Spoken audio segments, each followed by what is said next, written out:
Greetings friend and welcome to the channel. Now to get back to the tutorial you can just pull up your map, go down to the visual codex, and then go down to guide and it will be the first option there. So actually beating the tutorial will get you this relic right here, the Fell Omen Fetish. The little bit extra health is always good. You probably will not utilize the throwing knife damage. But the switching weapons boost attack power is a nice 10% damage boost for 10 seconds after you switch weapons. Typically it's a little bit more useful on Iron Eye to be able to attack at range. You more than likely will not be putting this relic on any later game builds, but definitely starting out it can come in handy.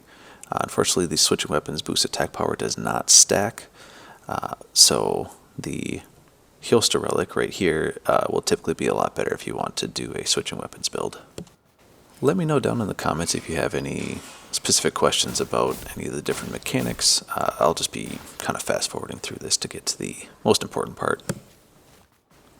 Now I had to do this myself as well because I was not able to beat it when I first started playing Nightreign. I was a little bit rusty on Souls games, but I've been playing since Demon Souls on the PS3, so the original one, not the remake. It's a tough fight in general, and basically every Souls game has some version of this, whether it be in Elden Ring, the Grafted Scion, the very first fight, you get the Ornamental Straight Swords, I believe, for beating that, and it goes back. There's always some crazy fight where if you can beat it, it gives you an item that will help you in the game, but you're essentially not expected to be able to beat it. This chest has both of the weapons that you will want to actually use for the fight. You will want the straight sword for your main hand. I typically prefer to two-hand it just because it's a quicker moveset, and this is a little bit better than the Wylder's greatsword because it is a whole 1 extra damage, but it is a lot faster moveset in general than the greatsword archetype. And then you will want the rapier in your offhand for the periodical Glintblades, as seen here. It's great stagger and a little bit extra chip damage. For the fight itself, you'll definitely want to utilize the Flaming Strike Ash Award. You hit the Ash Award skill button and then follow it up with your strong attack right after it to apply a fire buff to your weapon.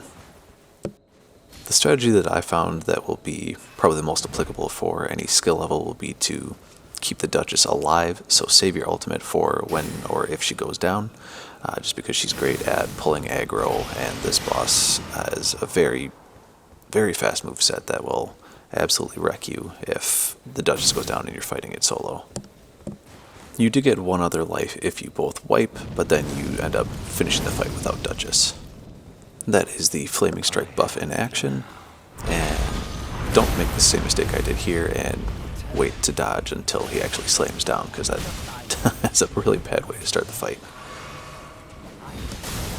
In general, you'll want to wait for large windows like this to do as much damage as possible, and any stance breaks that you can get.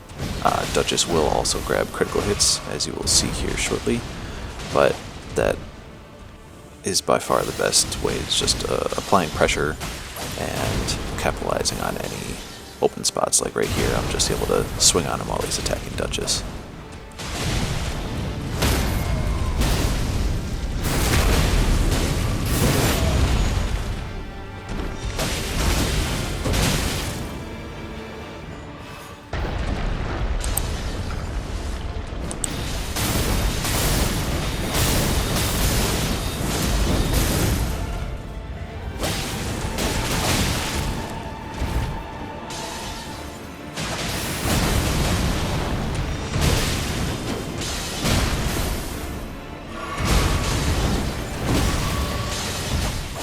The important thing when using your ultimate if Duchess goes down is to make sure that you're locked on her. If Fell Omen is close enough to damage, that's just a bonus, like in this case. But the main thing is just to use your ultimate for the invulnerability frame and the instant revive, because otherwise there's not very many opportunities that he will give you to actually revive with your weapon on your own.